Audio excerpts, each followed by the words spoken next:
অহা 14 তাৰিখে অৰ্থাৎ পৰহি দিনা আমাৰ ভাৰতীয় বায়ু সেনাই মৰাণৰ ইমাৰ্জেঞ্চি লেণ্ডিং ফিল্ডত অৰ্থাৎ ৰাষ্ট্ৰীয় ঘাইপথৰ ওপৰত কেইবাখনো বিমান অৱতৰণ কৰোৱাব। যুদ্ধ বিমান, তেজাছ, সুখoi, ৰাফেল, ট্ৰান্সপোৰ্ট বিমান আৰু বিভিন্ন ধৰণৰ হেলিকপ্টাৰ। ভাৰতৰ প্ৰধানমন্ত্ৰী নৰেন্দ্ৰ মোদী ডাঙৰীয়াও চাবুৱা বিমানবন্দৰৰ পৰা ইয়ালৈ C-130 ট্ৰান্সপোৰ্ট বিমানেৰে ইয়ালৈ আহিব আৰু তেওঁ ৰাষ্ট্ৰীয় ঘাইপথৰ ওপৰতে অৱতৰণ কৰিব।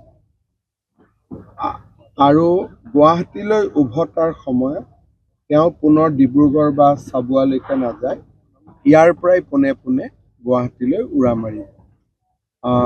এইটো এটা অত্যন্ত স্মৰণীয় দিন হ'ব, এটা সকলোৰে বাবে মনত থকা দিন হ'ব।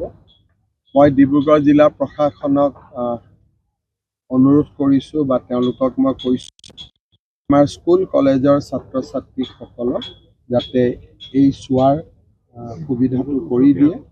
অকল ঠিক মৰাণৰখিনিয়ে নহয়, ডিব্ৰুগড় চৰাইদেউ জিলাৰ সকলো ছাত্ৰ ছাত্ৰী, কাৰণ এইটো 9 কিলোমিটাৰৰ জেগা, গতিকে অসুবিধা একো নাই।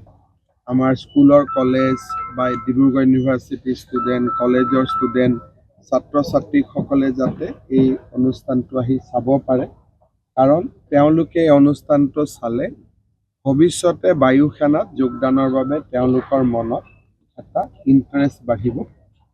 সেইটো দিশ মই চাব কৈছোঁ। বাকী অলপ ধূলি আছিলে, তাৰ কাৰণে যিটো ব্ৰিক পেভমেণ্ট বনাব লাগে আমাৰ সকলোৱে বনাই আছে আৰু মই ভাবোঁ খুব ধুনীয়া অসমবাসীৰ বাবে এটা স্মৰণীয় দিন হৈ ৰ'ব।